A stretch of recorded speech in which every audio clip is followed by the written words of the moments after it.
Hello everyone, welcome to Healthy Relationship Review with your girl Okafo Angela. I am so excited to be with you again today.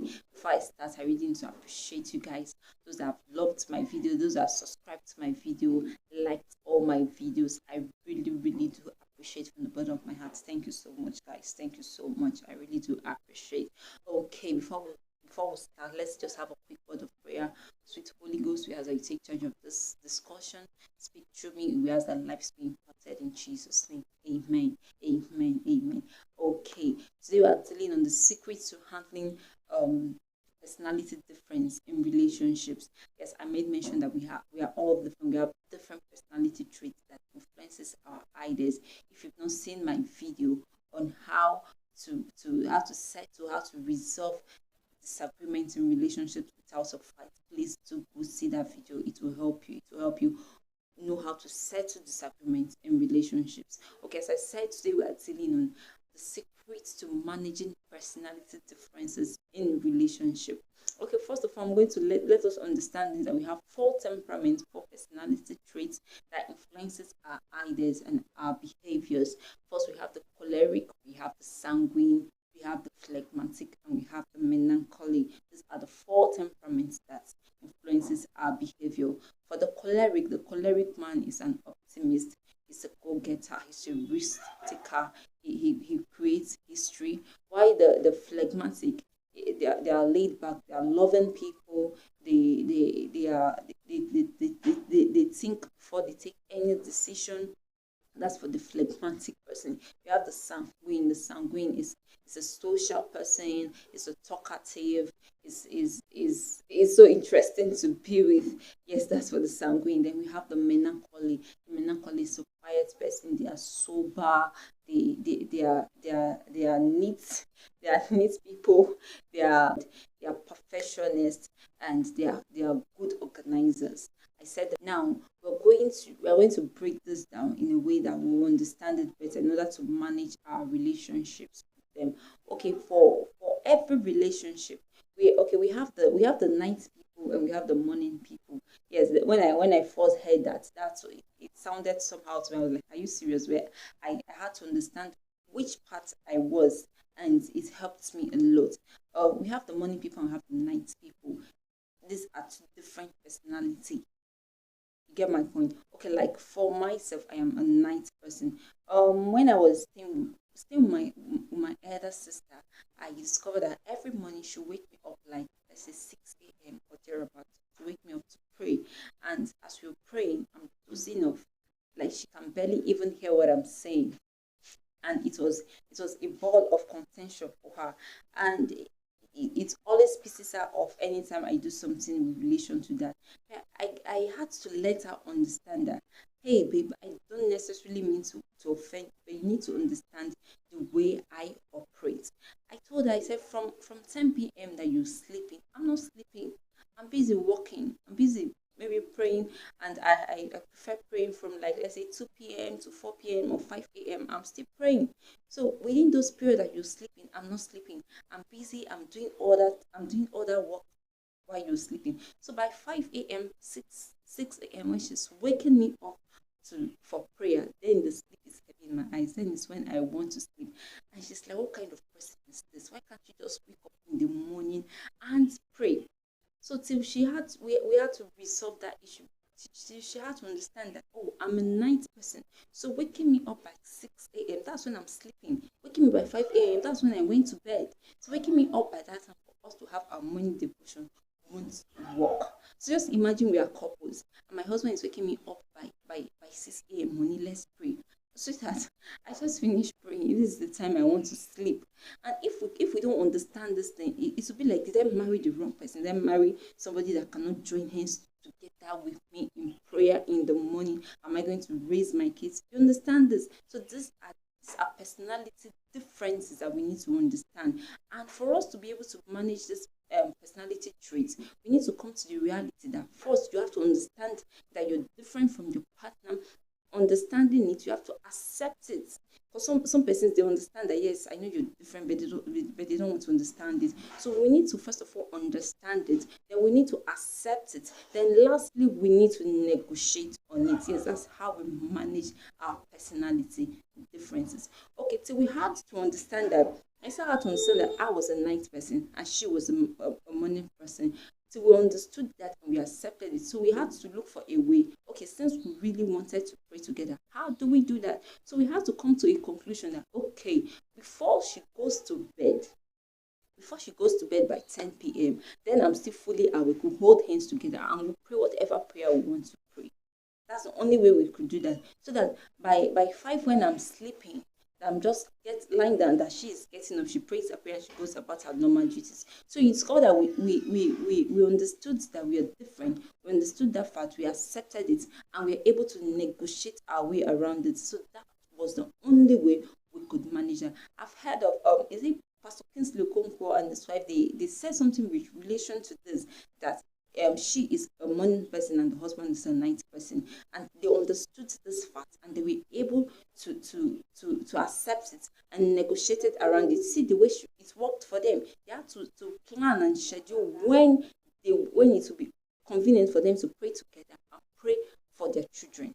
You understand that fact? Okay, I think I've also come across another couple that said something in relation to this. Not really basically this, but the Willows. I think I've watched a video clip of them where he was like that he is this loud person. He's a very loud. When he's praying, he's a lata basata. Like everybody will hear that he is praying. That's the way he prays. And the wife is this cool person, that this quiet person, that as she's praying, her clothes self will not even hear the sound of her prayer. Like she prays a quiet prayer. So when he wakes up in the morning and he's shouting his prayer, or maybe at night and he's shouting his prayer, and the wife will be like, "Honey, bring down your voice, you're shouting." And he's like, "Are you kidding me right now? What is this? I need to pray." And so they will understand that this person is a loud person and this person is a quiet person. Till they understand and they accept that fact, you discover that they will not be able to manage it. They will not be able to live together. So they were able to understand it, they were able to manage it. So that's the point I'm trying to make. You understanding that this is how this person operates, and this is how this other person operates. Okay, let's talk about something else. Let's talk about we have the neat freak, and we have not necessarily dirty, but they're nonchalant with their environment or how they keep their things. An example of that is a Menakole. Menakole is a very organized person. When I say organized, like their things are neatly kept, neatly organized. If you pick up a book from the table, I use myself as a case study, staying with my sister initially before we understood this fast. If I should pick up anything, I will make sure I measure from where I picked it. So when I'm returning it back, I return it exactly that way. If not, we quarrel, serious quarrel.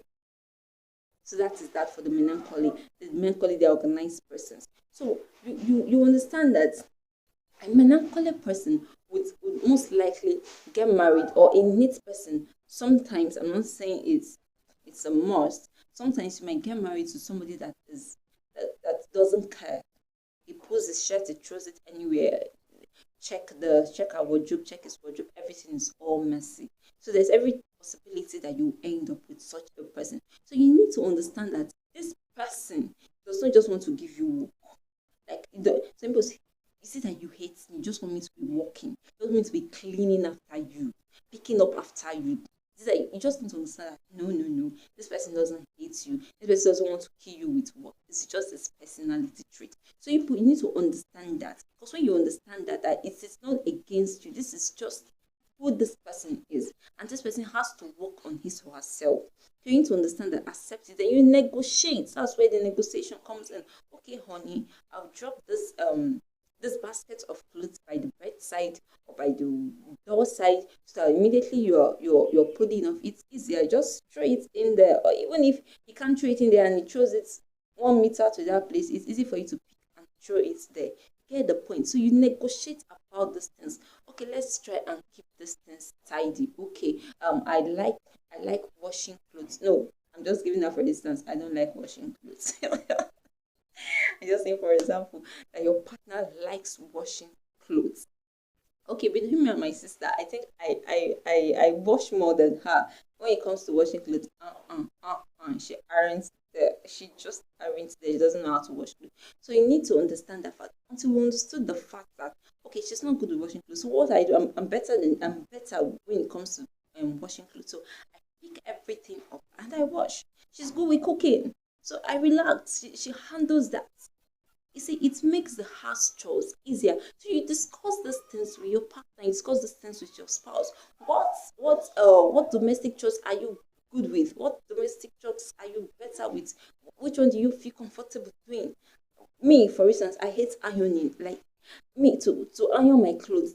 You know what I do is when I'm washing my clothes, after washing, after rinsing the clothes, I don't squeeze it. I just I just kind of shake it off, shake off the water, and I spread it on the rope so it dries. So when I pick it from the rope, it still looks neat, it still looks straight, kind of, and I hang it. So if it is an event that I must iron, I just have to. But if it's not something that I mustn't, it's not looking all that wrong, so I can manage it. So just imagine me getting married to a man that loves ironing, and he's like, oh, is it that you just like wearing rumpled clothes? Honey, I don't like wearing rumpled clothes. So the best thing that can happen is that since he is good with ironing, he could do that for me. And if I'm good with washing, I could do that. You see, we are able to understand ourselves that this is my weakness here. I'm not good at this thing. And this person also understands that this is my weakness in this part. And I'm not good at this particular thing. And we can both help each other. Okay, before I continue, you need to go to read this book, Why I Act the Way I Do. Please read this book. It will help you understand your temperament, help you understand how to deal with those around you, how to manage relationships around you, help you know how why you act in the way you do. Please get this book. It's very important. Okay, let's go back to our discussion. As I was saying, so that's how to manage it with the neat and maybe the I don't want to use the word dirty. I don't want to use the word dirty with someone who doesn't really care about his or her environment. So that's how you can manage this. Okay, some persons might like say if you say the needy, the organized is a melancholic who is the what's it called? Who is the dirty? The dirty might be a sanguine. A sanguine most especially might not really care, just do anything. And sometimes the phlegmatic might be because they kind of they're laid back kind of, so they might not just have the strength to just put some basic things in order. Yes, they are laid back. So maybe they are pressured externally or internally. That's when they get up and fix some certain things. So that is for that. Okay, let's talk about something else. Let's talk about the optimist and the pessimist. Okay, for the optimist, we can say a choleric man is an optimist, while the pessimist is a phlegmatic. An optimist is someone is a go-getter, is a risk taker. He knows they make history. Like, there are some persons that they believe, let me make history. There are people that just watch history happen. They calm down, they want to see how this thing will unfold. They don't want to just dive into anything. You get my point. So these are the two kinds of persons. So the choleric wants to take risks. He's adventurous. Initially, when these two persons meet, when the choleric and the phlegmatic meet, the phlegmatic is amazed at the way this person has taken major risks in his life and how he has advanced his life, how he has made progress in his life. And the choleric will be amazed at how the phlegmatic looks before he leaps, as in takes the time. Like, I don't want to just rush into anything. And initially at that stage, the phlegmatic will be ready to go with any decision that the choleric is bringing up. We want to dive into any decision, say, okay, let's do this. The phlegmatic will joyfully do it because he or she is in love. Yes, that is how it operates. But as time goes on, as he gets married, she discovers that it's like he's being authoritative. She feels manipulative. Like, you just want me to do this, you just want me to do that. What about me? That's the feeling that comes thereafter. as time goes on. And the choleric, on the other hand, would feel frustrated with the way the phlegmatic is just being slow in taking decisions, just being slow in achieving his or her goals. Get my point? It becomes frustrating. It's like, is it that you don't really want to do these things? If a choleric man and a phlegmatic woman, I'm just using that, it can be a choleric woman, it can be a phlegmatic man. If those two persons meet and they both share their goals, I tell you that the choleric person would have performed 8 over 10 of his or her goals, while the phlegmatic might be struggling with 2 over 10. Yes, and it's these two persons that are supposed to meet, because the choleric person will tend to push the phlegmatic person into fulfilling his or her goals, his or her dreams in life. So you need to understand these things, that right now, the phlegmatic person has to understand that it's not being manipulative, it's not being authoritative, it's not trying to push you into doing what you don't want to do. That is just his nature. He likes seeing things done, he likes seeing goals achieved. That is his nature. He cannot just sit down and, so okay, let me use that as an instance. Someone like my dad. My dad is a choleric man. You cannot meet my dad sitting down doing nothing. It's not possible. It is not possible. Even if he is sick, even if he is sick, you can't meet my dad sitting down doing nothing. He's always industrious. He's always on the go. He has something to do at the point. So when he comes in and meets someone else who is just laid back, not doing anything, he pisses him off. It's like, what are you doing with your time? It's either you are studying, you should be studying your books, you should have things that you prioritize your future with. You shouldn't just be sitting down there and doing nothing. I remember most at times growing up with my dad, it gets to some points where we were like, okay, today is resting day. Today is resting day. My dad will say, my dad comes up with such ideas that, okay, today we are going to all rest. And as we're resting, you always tell me, you take that bag of clothes to the river to wash. And I'm like, whoa, who does that? I thought they said today's resting day. How can I be resting with a bag of clothes, washing it? Oh, how is that resting, for crying out loud? Or look at this wheelbarrow of cassava, you go to the river and you wash it. Yes, that's a choleric man for you. He has things that he has to do. He has goals. He has dreams, and he needs them done. So resting, it might even be to him that you're wasting time. And I'm like, oh, Dad, today, I thought today is resting day. I thought we were supposed to lie down my bed, sleep, wake up, sleep, wake up. To me, that's the definition of rest. That's a clear definition of rest. So, see, you understand this difference in personality traits. You understand this. You won't be able to manage relationships. You won't be able, and the funniest part is this two opposite person that would attract. Initially, it would seem amazing, it would seem interesting, but as time goes on, you see that, oh God, I can't deal with this person. This is becoming frustrating for me. This is becoming, oh God, I can't handle this. But you need to understand that that person is there to help you out. So please, as dating spouse, or you're just in a relationship, please do not neglect to discuss this fact. Let this person know that, you see, this place that you are good at, I'm not good at it. I'm not good at it. So how do we handle this? How do we manage it? That's where the negotiation part comes in. You need to know how to manage these differences. Negotiate on it. This is how we are going to. Okay, you are the saver. This person is the spender. I'm still going to talk about that. This person is a saver. This person is a spender. Okay, since you're good with savings and I'm good with spending, you that is good with savings, handle the money. Be in charge of the money. It's not about I'm the man, or I'm the head, or I'm the woman. No, no, no, no, no. It's not about that. Whoever is good with savings should handle the income of the home. Should be the one having full budget of how money goes in and out of the family. So that's how we understand these things. That's how we can handle these things better. Fine. Okay, let's go to another point. Let's go to the fact that this person is a talkative and this person is a quiet person. Yes, we have that a lot. You see, is this two type of persons that will attract? Because if you be too talkative, nobody's listening to nobody. Everybody's talking. And this one is talking, so it's interrupting, and it's like, oh gosh, what is all this? They don't and they can't flow. So is this two opposite person, one is talking and the other one is listening? These are the two persons that would act there. So in the initial stage, it's called that a quiet person wouldn't find it difficult striking a conversation with the talkative. It wouldn't be anything like a burden. It would mean stressful when they go out. The quiet person is just there and discover that the talkative is the one bringing up ideas, bringing up suggestions, and the conversation is going well. Now, as time goes on, the quiet person becomes somehow irritated with, oh my God, you keep talking and talking and talking. Would you just give me a break? Yes, it will get to a point where that will be an issue, and the talkative, because he or she is a talkative, just finds himself talking and it's like, oh, you are resenting me, you don't want me to talk anymore, I'm disturbing you with my talk.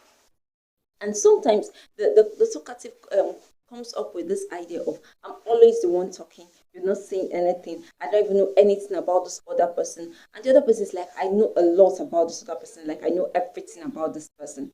So we need to understand these things now so it doesn't become an issue later on. Now, this is what happens. The talkative has to understand that, okay, I've been talking, I just need to give this person a break. This person has, because the truth is that the quiet person sometimes really wants to lay back, really wants to go back to something else, go into other activities to relax. And this thing happens majorly to men. Men mainly, they are not talkative. It's women that talks a lot. That's how it functions. Sometimes that's why you need to know your temperament. It also applies to your temperament. Now, now the talkative has to understand that this person has been listening. I just need to give this person a break. Like, this person is not in the mood for talk right now. Let me give this person his or her break. That's how it works. And for you to be able, you as a talkative, for you to be able to get the quiet person to talk, the quiet person is open to questions. Ask him or her questions. They will answer you. But if it's just for them to just open their mouth and start telling you how their day went, how they met this person on the road, how the person pushed this other person, they would naturally not do that. So when you ask him or her, what about this? What is this? Or this, that. Like, ask, they are open to questions. When you ask them questions, it's quite that they talk. They will answer your questions. You get my point. Not general question per se, like, although I asked him, how did your day go? He said, fine. He just answered your question. His day went fine. Okay, what about saying something like this? The contract, did the man sign the deal? Say, yes, the man came, he signed the deal. Oh, no, he said, you get my point. You ask questions, specific questions, then you get answers. So this is how you both can manage these things. You that is always talking, get to understand that, okay, there's a time I need to give this person a break. It's not always going to be all about talking. I need to give this person a break. And the person that you're talking to has to understand that it is your temperament. Okay, talk while I listen. You get my point? That is how we can manage this to personality difference. This is the best way we can manage this to personality difference. If not, you get tired of hearing blah, and this person is like, what about me? What about me? So ask us questions. I'm a quiet person. Forget this way. I'm talking anyhow. I'm talking anyhow. If you go out and you say I'm just quiet, I'm looking at you. I'm a quiet person. So when you ask me questions, it opens me up. I tell you things. But if you just expect me to come and meet you and that's sometimes I even I go for some functions or some gathering, maybe a youth program or something, and they're discussing something. It just the truth is that we all need to work on ourselves. You don't just need to leave yourself the way it is. It's just now that recently that I started working on myself and I understand the fact that I need to really, really work on myself. Before now, if even if I'm in a gathering or maybe in school or something, and they ask a question that I know the answer to, I know the correct answer to that question, but because the teacher did not point me and say you answer the question, I will sit down there. I will not say anything. It's still he gets to me and say you answer it. That's when I answer it. Or when he says, if nobody gets it, I flog the whole class. I mean, like, I know this thing. Why would I just let every other person suffer? That's when I will answer the question. So we are more open to ask. I'm answering questions. So that's the best way. A talkative and a quiet person. This is the best way people can manage your relationship. I hope it is clear and I hope it is well understood. Okay, let's go to another point. There are some persons that are they're logical in nature. Men naturally and are logical in nature, while women have intuition. Women basically work with intuition. So we have to understand these two things. There was a male friend I had, and we were talking one day, and he said, That if I want to get anything from him, I should give him the logical explanation to why I need that thing before he can give it to me. In my head, oh boy, that thing is work. Oh. So I need to look for the logical explanation to why I need a certain thing before you give it to me. But that's how they operate. And me on the other side, I don't need logic to operate. Just let me just have that intuition in me that this is the right thing to do. And I'm up and doing it. That is how I operate. So these are the two personality differences in these individuals. This person is a logical person and the other person is not. Let's say the woman is like, okay, honey, we need to change the paint of our home. And the man is like, sweetheart, this paint is thin, it is not dirty, there's no point changing it. To him, the only reason why we should change the paint of our home is because it is dirty. That's a logical explanation to them. But for the woman, she just doesn't want this color anymore. She needs a better color. She just needs a new color. I used to listen to my mentor, Pastor K. He said, as a woman, you want your husband to change the school your child is attending. He said, don't just walk up to him and say, honey, we need to change this our child's school. The next question that will come up is why? Why? So you need to give him logical reasons onto why you need to change your child's school. He said, okay, let's give this instance. Mr. Jones' child that is attending this other school is performing better than our son, and moreover, that school is way cheaper. You get my point? You're bringing on logical facts to why you should change your child's school. So that's the only condition. That's the only time where he's going to understand what you're talking about. But we need to understand this fact that for the logical person and for the intuitive person, for us to manage it together, we need to understand that it's not every time we need logic to operate. The logical person has to understand that it's not every time you need logic to do one or two things. And for the intuitive person, it's not every time we need to follow your intuition to do what we have to do. We need to balance these things. We need to balance it. For the fact that she needs this particular thing, or that people want to achieve this particular thing, is fine. Bring out your logic. She brings out her intuitive. Let's see how it goes. Let's put these two things together and see how it functions well for us. So don't ever condemn any personality traits. Don't ever condemn any personality differences. That whoa, this person is so logical, or this person is so intuitive. Please don't do that. Don't condemn any personality trait. Just know that we are all different individuals, and if we understand that we are different, we're able to accept ourselves. We're able to work on ourselves. We're able to negotiate it. Like, okay, this is how we should operate. This is how we should function better. Okay, I really hope you understand my point. Let me just go back a little. Let me touch the pessimist and the optimist. Like I said, the optimist is a risk taker. Let's say why the pessimist, on the other hand, he or she wants to look before he leaps. So if let's say in terms of finances, in terms of financial risk right now, the optimist wants to invest everything people have been working for. This person wants to invest it on a particular deal that just came up right now. And you're like, no, honey, you can't just invest all of this into this deal. What if that's the pessimist now is talking? What if it crashes? And the optimist doesn't see it. He or she doesn't see negativity. They don't see negativity. It's always positive, positive, positive. So why these two persons need to be together is because we need the optimist to have that positive mindset. Because we all have to be positive in life, to be frank with you. So we need the optimist to have that positive mindset in driving every activity that we need to drive. And we need the pessimistic to help us look before we leap. Now, this is how it's going to play out. Okay, let's negotiate about this. What if a particular percentage, when we're investing, honey, I know you love investing, so let's do this. We're going to have a minimum, and we're going to have a maximum amount to which we invest to whatever investment we are investing. You get my point? Let's have that's the negotiation partner. Okay, why not set a minimum and a maximum to which you guys can invest with. Now with that mindset, you know that okay, even if he's investing at this rate, even if it gets lost, I'm okay, it's fine. You're a risk taker, fine. I want to stop you from taking your risk. No, the optimist has to understand that, okay, because she's scared of me not just losing everything, okay, fine, that's why we need to set this limit.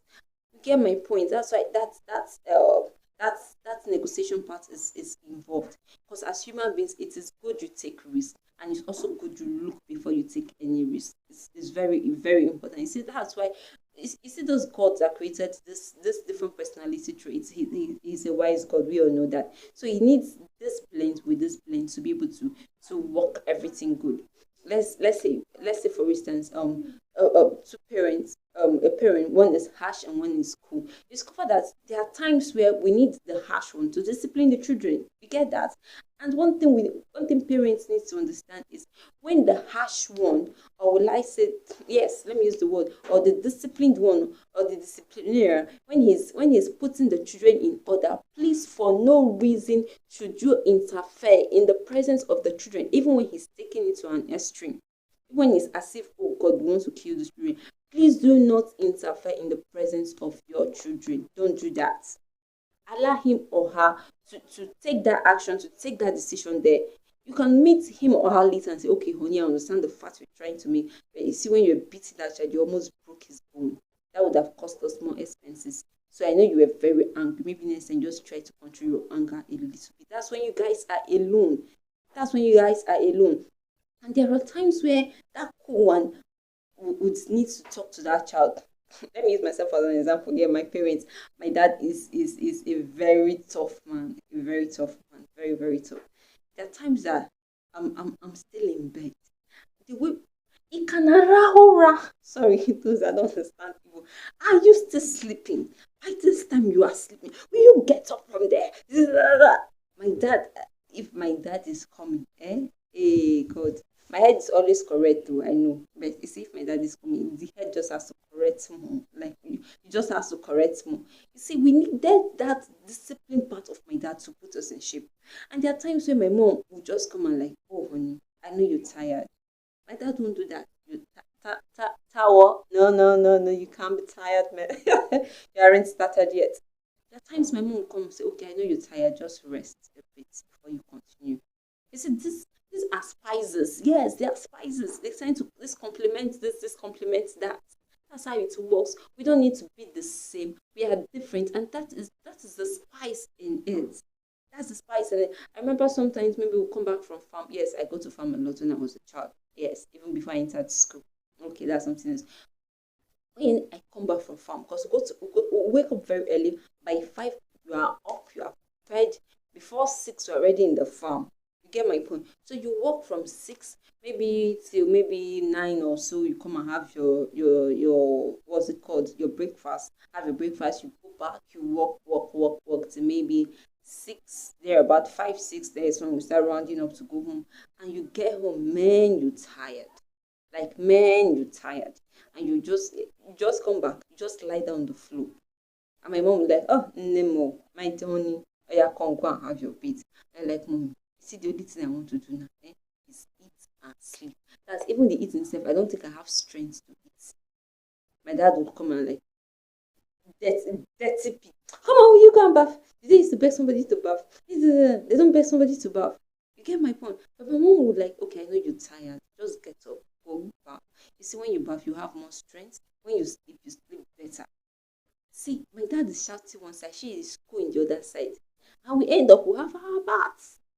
You get my point? So these are the two things that they complement each other. Just imagine that my just the way my dad is shouting, my mom is shouting like that. Nah, everybody will run out of that house. So nobody will stay. Or the way my mom is doing calm. So there are some things, some things that we wouldn't have right now. There's some risk we wouldn't have taken in life right now. But my dad will tell me, go, you are a human being, it's your mate that is there. See, when I went to school, I was like, only me, school. And dad was like, see, you better start going, go to that school. It's your mates that is there. It's your mates that are doing whatever they are doing there. Go there and do whatever they are doing. If you don't want to go, come and follow me. Let's go to farm. So you will choose for yourself whether to go to farm or to go and meet your mates and face life and tackle it. It's not like my mom volunteers to follow. She has her own life. But you get my point. My dad has that go, get it done. You can do it. You can. You get my point. So these are two things that helps us in life. We can't neglect. Nobody is inferior. No temperament is inferior to any temperament. That's why you need to understand the strengths and the weakness of each temperament. The strength and the weakness of each temperament is very important. That's why I said, please don't forget to get this book, Why I Act the Way I Do. It's very important. It will even help you in choosing your vocation. You see, a sanguine has no problem advertising any product because they're naturally talkative. They will talk and talk and talk and talk. Tell you, you didn't plan to buy anything, but you end up buying if a sanguine is advertising that to you. But sometimes a phlegmatic wants. Phlegmatic, they don't. It's stress. We don't like stress. Now, if you will do, you do. If you will not do, you go. Be cool. We don't have strength. We are so lovely. Okay. Oh, I think that's the end of today's video. Don't forget to like this video. Just click on the like icon, like this video, subscribe to my channel. Please do that. And if you have any question, don't waste time. Please drop it on the comment section. If you have any topic you want me to make a video on, kindly drop that on the comment section. We'll make that video for you. I'm here for you just to assist you do that. Thank you so much, and I really do appreciate it. Do have a nice time. Thank you.